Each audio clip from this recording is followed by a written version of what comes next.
Assalamualaikum warahmatullahi wabarakatuh. Berjumpa lagi ya teman-teman semua. Pada kesempatan kali ini saya akan sedikit sharing ya teman-teman.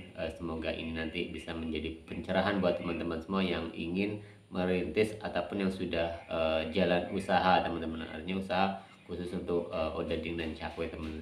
Nah, jadi teman-teman ya, dalam setiap usaha itu tentunya banyak sekali rintangan ya, seperti itu, rintangan, tantangan dan jatuh bangunnya. Nah, begitu juga dengan saya teman-teman. Tidak kita itu hanya melihat dari satu sisi, yaitu suatu keberhasilan saja, tetapi bagaimana lika-likunya ya teman-teman, ketika kita itu merintis ataupun akan menjalankan suatu usaha, itu usaha apapun ya, tidak hanya di Odading dan Cakwe saja. Nah teman-teman, di sharing kali ini saya hanya berbicara masalah persiapan ya, persiapan ketika teman-teman ingin merintis usaha ini, apa saja yang perlu teman-teman itu lakukan agar ini nanti berhasil ya, seperti itu. Nah teman-teman, dalam usaha kuliner contohnya ini teman-teman ya, kuliner termasuk odading dan cakwe ini, itu kita membutuhkan suatu skill, karena skill ini tidak semua orang akan bisa, tidak semua orang itu bisa, artinya menggeluti ini ya teman-teman. Itu tergantung kemauan diri kita sendiri. Nah jadi ketika teman-teman ingin usaha odading dan cakwe ini, pertama teman-teman membayangkan, jangan dulu membayangkan hal yang mudah, karena odading dan cakwe itu tadi tergolong dalam satu skill atau keahlian kita yang harus kita perdalam ya teman-teman. Nah, contohnya adalah dari prosesnya. Prosesnya itu adalah ketika teman-teman membuat adonan, itu tidak semua orang akan bisa membuat adonan, walaupun itu dengan mixer sekalian. Jadi itu feeling-feeling dari teman-teman semua. Kemudian kalau odading dan cakwe ini ada kreativitas lain, yaitu tentang cara menata atau memotong odading itu sendiri atau cakwe itu sendiri.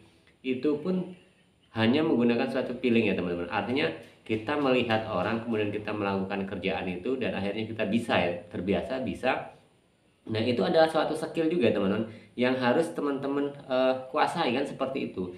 Tidak semata-mata kita lihat langsung bisa, tidak. Bahkan pengalaman saya teman, pengalaman saya pribadi itu tidak bisa melakukan hanya dengan waktu sebulan 2 bulan. Apalagi kalau ketika kita memang pertama itu ikut orang lain, itu pasti kita ada rasa canggung, rasa takut seperti itu. Tapi ketika kita punya usaha sendiri, itu akan lebih leluasa seperti itu. Nah jadi itu ya teman-teman, yang awal yang harus kita persiapkan ketika teman-teman ingin merintis usaha ini atau jualan odading dan cakwe ini.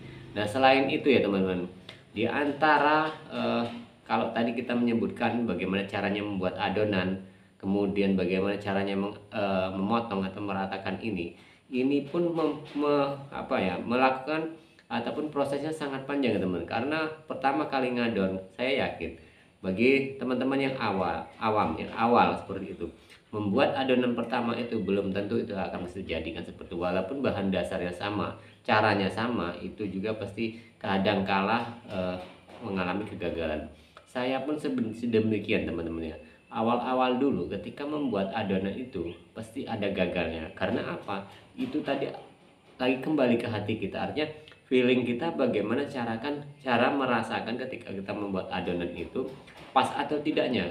Kalau sekarang ya teman-teman, pokoknya kita ini membuat adonan, kemudian kurang air, kurang bumbu, itu bisa kita rasakan karena itu tadi hal yang biasa. Artinya karena kita sudah menjadi rutinitas biasa, dan akhirnya kita bisa menanggulangi ataupun ketika ada sesuatu hal yang kurang bisa kita tutupi seperti itu. Nah kemudian cara menatanya teman, cara menata, meratakan, kemudian memotong-motong, apalagi odading itu ada beberapa lapis ya teman-teman, itu tidak mudah juga bagi orang awal ya teman-teman. Saya juga kadang-kadang itu kalau masih kurang fit ya seperti itu, kadang masih kebingungan, apalagi kalau kita orang-orang yang pemula. Nah dari itu teman-teman harus benar-benar memperhatikan itu, bagaimana caranya meratakan kemudian memotong kan seperti itu. Nah tapi kalau untuk masalah bentuk ataupun seberapa ukuran, itu kan nanti kembali ke teman-teman semua atau ke pribadi kita masing-masing ketika kita ingin usaha odading ataupun cakwe. Karena banyak kita jumpai ya teman-teman, di setiap orang penjual odading atau cakwe itu hampir-hampir mirip, tapi ada juga yang memang berbeda seperti itu teman-teman. Nah jadi itu kembalinya kepada diri kita masing-masing.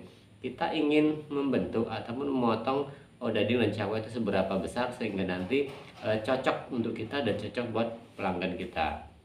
Nah, jadi itu teman-teman ya, beberapa hal yang perlu kita dalami ketika kita mempersiapkan akan membuka usaha odading, karena skill ini tidak dimiliki oleh semua orang dan tidak mudah kita pelajari, harus benar-benar kita tekuni dan tidak boleh jenuh ya dengan kendala. Artinya ketika kita belajar kemudian gagal, itu tidak boleh seperti itu. Jadi harus terus berjibaku. Seperti kalau itu memang teman-teman ingin usaha tentang odading dan cakwe. Nah, terus teman-teman satu lagi ya teman-teman, sebagai tambahan saja, seberapa sih sebenarnya untungnya ya ketika kita itu berjualan odading dan cakwe. Beberapa konten sebenarnya sudah saya jelaskan ya teman. Nah, saya menilai teman-teman, grade dari odading dan cakwe ini, kalau teman-teman pernah ya usaha, umpamanya usaha gorengan seperti itu, kemudian usaha seperti makanan berat, yang berat itu makanan pokok seperti nasi ataupun sayur, nasi lauk pauk lah seperti itu ya teman. Nah, itu saya sendiri bisa mengungkapkan bahwa kita itu sebagai pedagang odading dan cakwe ini itu masih lumayan. Karena apa? Kuncinya di odading dan cakwe itu kan mainnya adalah ragi instan ataupun pengembang. Jadi makanan yang tadi volumenya kecil bisa menjadi lebih besar dan lebih banyak. Nah, inilah suatu keuntungan kita ketika kita usaha odading. Nah, ini hanya sebagai tambahan saja teman-teman, menyemangati teman-teman semua ketika ingin usaha odading dan cakwe. Jadi seperti itu. Jadi teman-teman ya, sekali lagi saya hanya sebagai bertukar pendapat saja, bersharing saja kepada teman-teman semua agar ini bisa menjadi referensi buat teman-teman semua ketika akan mengawali usaha odading dan cakwe ini. Oke teman-teman, seperti itu saja pertemuan kali ini. Saya menjelaskan sedikit tentang persiapan ketika akan membuka usaha odading dan cakwe.